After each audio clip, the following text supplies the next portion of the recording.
Welcome to the next edition of the Briefings Direct podcast series. I'm Dana Gardner, Principal Analyst at Inter Arbor Solutions, your host and moderator. Today's Briefings Direct Security Enhancement discussion examines how innovative managers are increasingly benefiting from interactive dashboard analytics. The result elevates security situational awareness to the higher order value of overall business risk assessment and mitigation. Stay with us now as we learn how Bruce Auto Group has gained deep insights, not only into how its distributed apps, systems, and data are secured, but also into the risks that can develop across entire IT and services supply chains. Here to share his story on how to elevate IT security to a mission-critical value of comprehensive risk mitigation and overall business resiliency is our guest. Please join me now in welcoming Paul Jobson, Director of Marketing and IT Strategy at Bruce Auto Group in Wolfville, Nova Scotia, Canada. Welcome, Paul. Good morning, Dana. It's very nice to be here. We're delighted to have you with us. Tell us a bit about Bruce Auto Group, its scope for IT issues, and your role there. Yeah, a little background about Bruce Auto Group. It's, like many dealerships, it started off as a family-owned business. And I bring that up because when it's a dealership of one store, IT security tends to be an afterthought. So, if we roll back the tapes 15 years ago, we were lucky enough to have someone related to the family who took an interest in the IT and probably secured us before it was in vogue. And it was probably overkill at that time. But like most automotive retailers, everybody's going through a consolidation in the business now. So we started from our humble roots in 1927, and up until the last decade or so, we're one or two stores, and now we've expanded to 10 dealerships, spread across close to 200 miles, with head office, collision, and of course a lot of remote workers. So the IT security part has really gained prominence in the past couple of years. Right. And it's not like most organizations, not just what's going on inside your shop or shops. It's all those tendrils that extend out to your service providers, your online, interactions, all those emails and messages and communications that go on between. We're all now part of a very complex, rich ecosystem. And the risks sometimes pop up between the cracks between these organizations. Yeah, and dealerships are a unique environment in the sense that although our business may appear similar, each of the original equipment manufacturers like Hyundai, Ford, GM, they all have their own niche. They all have their own way of doing business. Of course, our integrations to them are critical in the way that we do business. So we don't get to scale as easily as some other businesses do, kind of cookie cutting something. It's almost as if each solution we start with the personalization, customization, then we find a way through that to try to make it a little more standardized throughout the group. And of course, the car business is really the transportation services business. And so the way that you communicate and gather data from your customers, not just your suppliers, is essential. And you're really needing to look as secure and resilient to them because they don't want to think that communicating with their automotive transportation provider is a risk. That's right. I think for us, what we've really learned is that security is kind of synonymous with privacy. When people are applying for a loan for a car, there's critical information that they're providing us. There's an ongoing relationship because we continue to service people. So we want to do everything we can to protect their information. So we find that's one of the nice synergies. Sometimes there's a lot of hard work to do in the IT world, but one of the nice synergies is focusing on making us secure is actually helping us help the client as well. So we appreciate that part. Yeah. So you're sort of the man in the middle, right? You're in between all those suppliers for parts, for cars, for services. You've also got a whole panoply of financial organizations because people are buying cars with credit and there's insurance and other issues. And then you've got that other extended direction back towards the customer and all of their data and emails and so forth. So being in the middle, it seems like you've developed this goal of moving beyond security and into one of overall in productivity and risk management. Well, that's right. And, keep in mind that, a lot of times your biggest risk is people. You have a new employee. There's time it takes to onboard these people and do orientation. So we have to build systems that take into account where people are and not put them in a situation where they take risk. So we're kind of like the first line of defense to make sure that we're protecting both, our security and the private information of our customers.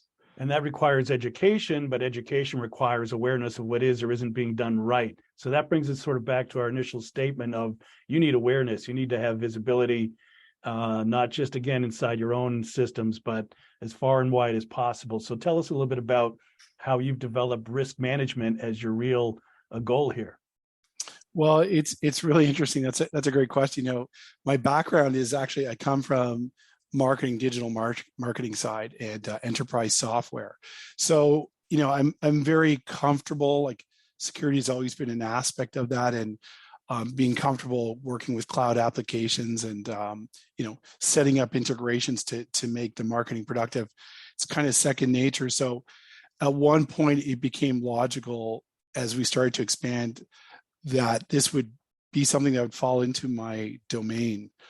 The challenge was, coming from marketing background is there's still a lot of people that, we bring in people to help us with security, but it's how do you put together an operational plan? How do you put the day-to-day activities together? And, for me, for a while that was a challenge, finding a way that you could communicate that to the executive team.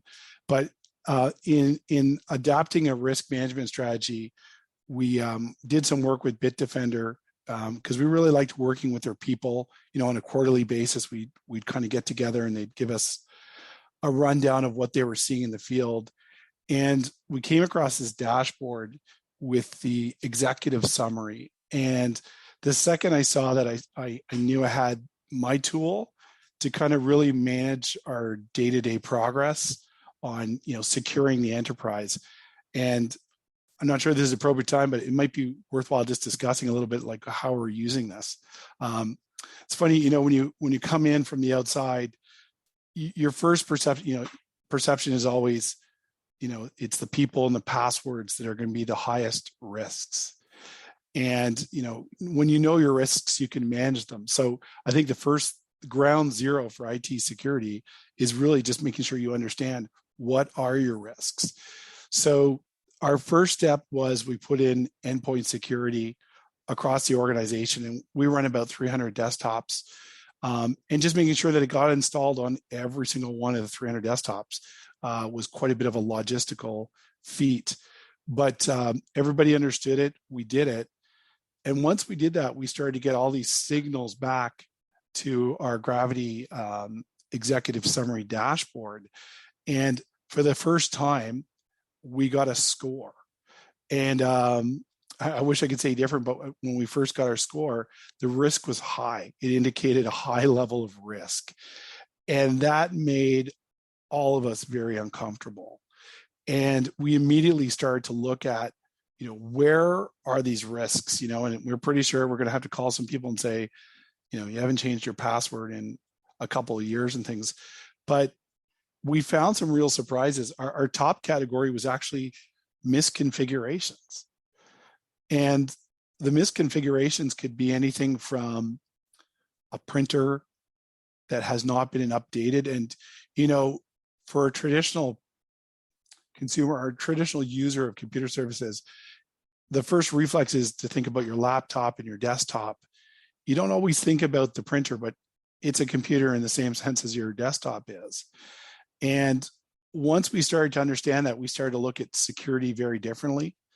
And we realized that every connected device was potentially a risk that we needed to pay attention to.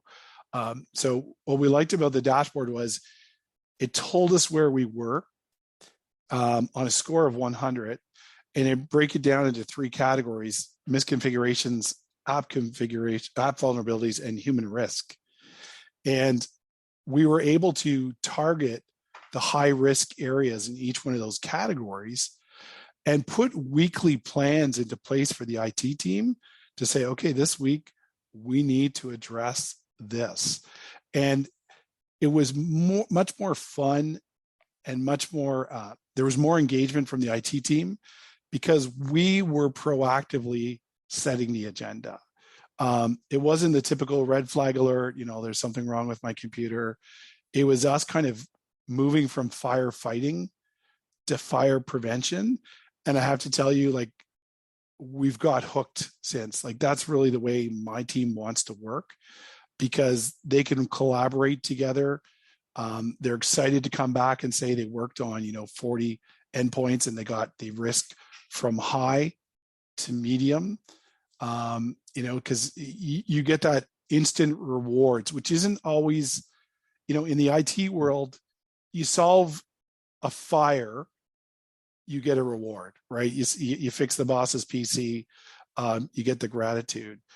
But doing the real work, to protect the whole organization, there really wasn't anything, there wasn't really a measurable way to go back to the team and say you did well until we got this dashboard. We could see the risk score coming down in real time in front of our eyes. And it just really transformed the way that we work as a team. Sure, it gives you a whole new sense of knowledge about your situation and to what degree you can be in control over your destiny. But also having those scores gives you some ammunition you can take to other people in terms of here's what we're accomplishing. Here's why we can get insurance if we wanted it. Here's how we can increase the knowledge across our workforce about how to be better prepared or to modify behaviors. So it really sounds like you've crossed the Rubicon, if you will, of being in the headlights, a deer unaware of what's coming next, to feeling in charge of your destiny and having the tools to start to improve on that. That's right. Like I forget there's that matrix where, you're unconsciously unaware and then you get conscious, where like we're going through that now. I'd say we're consciously competent. Although some days we roll back, but we're more and more in the consciously competent part. And the team is just getting more comfortable approaching big tasks because, again, it's proactive. We're getting ahead of the curve. We're not waiting till there is a situation. We're dealing with it before. So they're taking on bigger things, and we're getting. I think we're getting. I think in 6 months, we effectively accomplished an agenda that had kind of hovered around for 3 to 4 years. And I really attribute, having a score, like anybody out there, who's wondering what the first step is first I would say is read the cybersecurity framework by NIST, which is just, it's an overwhelming document at first, but it's an unbelievable document. But it gives you context. And once you've read through that, when you match it up with a scorecard like we're getting right now with the executive summary, you're really able to put a game plan in place for everything you need to do. And let's drill into that executive dashboard and summary. You are not just getting a view of sort of top level. You know that there are agents and data streams and integrations that are bringing you all the information you need. Now, it doesn't flood you like a fire hose with too much information, but you are able to drill in and find out more information. How confident are you that you're getting the comprehensive view of things when you start to drill in and you see the level of detail that's possible? Oh, well, the dashboard and the sensors, if you will, that are out, if you could think of your whole network as sensors, they're giving us information much faster than we could realize in our own audits. So an example of that is we have a VoIP system that a threat emerged rather quickly. It was developing literally by the hour. And the dashboard was the first one to bring it to our attention. Incidentally, twice a day I kind of look at the IT news, and it was only in the second half of the day that this threat started to emerge in the news.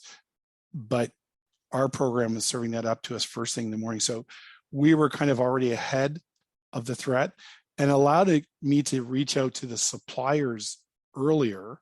So I wasn't waiting in line and say, okay, what's the best way? Because we still need to, function as a business. What's the best way to do this? And, we were able to mitigate the situation quickly. And, to our knowledge, I think we mitigated a rather large risk with very little disruption to our staff. And more importantly, no privacy breaches. And that's a sense of accomplishment, as you mentioned.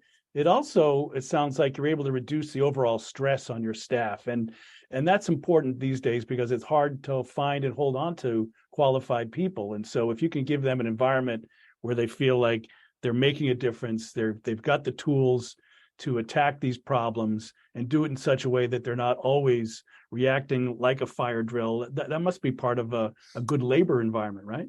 Yeah, that's a really good way to say it, Dana, is that, when you're reacting, just like you said, when you're just reacting, you haven't had time to read through the different mitigations, the plan A, plan Bs. Most of the time now, we don't have to react with that intensity. We still need to act, but we've got different mitigations. The team can kind of talk about what's the best approach. We can do a store by store and kind of learn, from each store as we apply the process. We can do a quick follow-up with the team and say, okay, great. What problems did you encounter? Were there any dependencies that were affected? So, it's the way to go if you want to come out of this, and be able to go home and sleep at night. Right. And it's interesting too, Paul, because you are sort of a non-techie person, but you've been able to get into this at a higher level risk assessment and mitigation level. But it seems like you have all the technology at your disposal. So we've, again, sort of crossed a barrier from where it was only a techie that could do this to somebody who can use the tools in such a way that they are managing rather than, tinkering. Well, one of the kind of interesting side effects of having a dashboard like this is, you introduce the people element there. Like at the end of the day, for me, IT, I wish IT stood for like innovation and team, because that's really, we're hopefully using the tools to help people be more productive, and we're hopefully assisting the team with solutions that work for them and allow them to keep functioning. What's nice about having a tool like this is that you're actually able to share the information with the users. So sometimes we've had to reach out to users and say, you know what, sorry to interrupt you. Our system has flagged you. You've got an app or configuration that's been flagged as high risk. We need to deal with it immediately. Just seeing the high risk. The funny thing is, our users de-escalate, because they're always wondering, like, okay, like, do you really need to do this? Do you really need to touch my computer right now while I work? Because they might have a customer that they're dealing with. But the second they see that dashboard and we say, hey, because you can drill into it and look at the affected devices, we can say, look, sorry, but there's 10 users left in the company. You're one of them. Or what we also get is sometimes a person has inadvertently installed an application that they think helps them do their job, and it probably does, but not being aware how it fits into our ecosystem. And more and more, as we've tightened our policies, people are more understanding now, because we've been sharing the insights that we're getting from the system and saying, listen, it's not that we want to block you on this, photo app, or it's not that we don't want you to be able to put your desktop picture here, your favorite picture on the desktop background, but there is a greater agenda that we have. And these are some of the ways we've been told to mitigate it, whether it be from, signals from our security system or looking into the NIST cybersecurity framework. Yeah. Well, we would be remiss in talking about your security posture if we didn't bring up email. It is one of the leading threat vectors still after all these years. Tell us a little bit about how you deal with email security, because I'm sure you've got it coming in all different directions and going in different directions. But you've also got this dashboard. Is there a way in which you're managing your email issues and leveraging this dashboard at the same time? Yeah, I think you're right. Like mail security, I think is the single most important vector of any security program, because it's really, where the rubber meets the road for most users. That's really where we get the most outside influence. We kind of had a 3-tiered approach to how we did things. First, we made sure to protect all the endpoints. Secondly, we started to secure the network, using an XDR solution. But last, and we did it last because it's the most involved, is we put a mail security process in place. And when I say it's the most involved, is if you truly are trying to achieve mail security, you are going to put rules and guidelines in place that are going to be restrictive. So on a typical day, we probably still quarantine about 800 emails a day that get reviewed quickly by the IT team, assessed for their risk, and then forwarded on. But what's nice is we're able to quickly see patterns. We're also able sometimes to call, like we've been able to call some people and say, what you're sending an encrypted, password protected thing. We have no idea what's in there. Is there a way we can make a change, or is there another way we can get the information? Like, can we get it off a web link? Can we find a way to reduce the risk? And, when we're sharing with our suppliers, some are rigid, they can't make the changes, but we have had some that said, we can find another way to deliver the service. So that helps to start reduce the risk.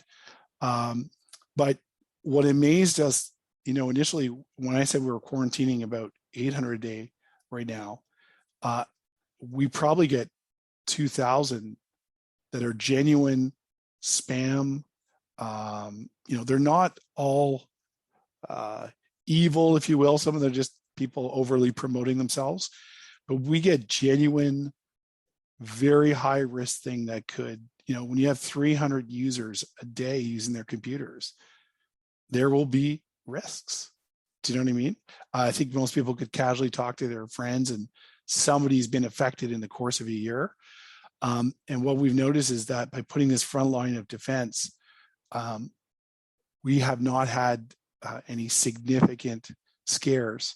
And I really attributed it. The feature that I like the most is every single link that is in the, every single link that is in an email, when it is clicked, it goes through a secure scanner first. So we don't have to count on a person who's a day or two in, who doesn't know if they're receiving a legitimate link from one of the manufacturers or not. The system has their back on that. We'll scan it for them. And we do get some angry calls every now and then from someone saying, I was trying to do this, I'm blocked. But it changes very quickly when we go back to them and say, hey, you know what? Are you aware that was a malicious site? Did you know that site was trying to take your credentials and that system blocked you and protected you? The team is just so much more supportive of additional initiatives once they've gone through that process. You don't know what you need until the need comes up for it. So once they've gone through that process, we just find they're so much more empathetic to helping secure the business. And again, with email, like some of your other services you mentioned earlier, it's the knowledge about what's actually going on that brings you to that higher order discussion about how to be risk averse rather than how to be unproductive. And so that's the key, I think, is you're able to get people's buy-in rather than just seem like you're the naughty, that they're being naughty or something. That's right. But I will say to anybody implementing it, there is a transition period that, the first day you turn it on, be prepared, stop. Like one of the things we're learning is communication is critical. We do a style of management here called EOS, and it's all about cascading messages to employees. And we found that, I think the perception of the IT team sometimes is oh, does anybody notice what we do? The answer is yes. At a grand scale, they notice what we do. And when we make small changes, users are affected and they communicate back to us. So, good messaging helped us get through it. We had a tuning process, so we're grateful to our users' patience while we did it. But today, I think everybody's confident that we're much more secure because of these measures that we put in place, and it's worth the inconvenience or sometimes having to wait an extra hour for a flagged email to pass through the gates. Yeah, the alternative might be that your business is down for 3 or 4 days. Talk about aggravation. That's right. And the reality is we just can't monitor. We have a lot of users hitting 150, 200 emails a day. You just can't monitor that volume. You need to leverage a system to monitor that for you. Yep. One other area I wanted to touch on, Paul, is the fact that so many IT and security people are dealing with so many different tools. And so there's a bit of sprawl. There's a new tool coming out every week for some other new aspect of security issues. What's your philosophy about how to handle that sprawl, get the most out of the tools, but without being overwhelmed by them? And is the dashboard part of that ability to get the best balance? That's a great question, and I think part of it is you do need to have a plan how you're going to implement these things. So for us, looking at the dashboard, we love the information that we were getting back. It scans a lot of the network around it, but there were some limitations on, EDR endpoint security. So that kind of led us to the next path, which the NIST cybersecurity framework also hinted to. But that's, the Internet of Things. And for us, that meant really raising our awareness about what each device, like how much priority and privilege should each device get. And we started to think, a network security, which is what you do with XDR. And we started to, from the signals we got, segment our networks. So we'd have, networks for the Internet of Things, networks for our guests, networks for our main enterprise business, network for staff devices. And we're able to reduce the risk by, going into these specific lanes for each people. And I think all of that was when you get a signal back from the dashboard, the solution isn't always an IT thing. Sometimes the solution could be sending a memo saying, please don't install any unapproved apps unless you reach out to the IT department. Or it might be going further, as we've done, and starting to put some clamps down on what can or cannot be installed on people's PCs. To education, to restructuring the network, to calling the manufacturer, to isolating some devices. We have some suppliers that have devices that they never update. It's not our property. No problem. We'll put that on a network outside of our regular network to keep us safe. So, each one is a problem to solve. How you solve it is really up to you. Right. But the key is that you have that knowledge and insight that risk is there, and then you can take some steps to absolutely make it someone else's problem. All right, before we close out, Paul, let's look to the future a little bit. How do you expect to leverage more automation? You said you can't do this manually, and even intelligence in gaining a larger view of the risk. And do you look to the dashboard to help you with attaining more automation and intelligence? Well, the dashboard is one of the tools. Like we're using Gravity Zone with Bitdefender. There's a series of tools that we use to manage things. One thing we really like is like the Threats Explorer. And, if you look at I think a lot of people's notions of security is just, I have an antivirus scanner on my PC. And I think that's scarily, I think a lot of businesses, that is their level of understanding. But the threats are becoming more and more sophisticated, and you can either ignore that, or you can work with partners that have more experience with that. So, as we kind of look to the future, XDR has been an area where we're paying more attention to. It gives us greater insights on the devices that aren't PCs, and watches our whole network.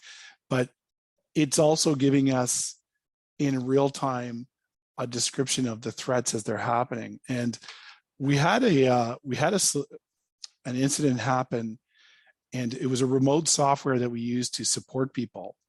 And they made a change in their software, and the change they made in their software had a piece of software that was associated with a malignant software, that malicious software that was attacking businesses.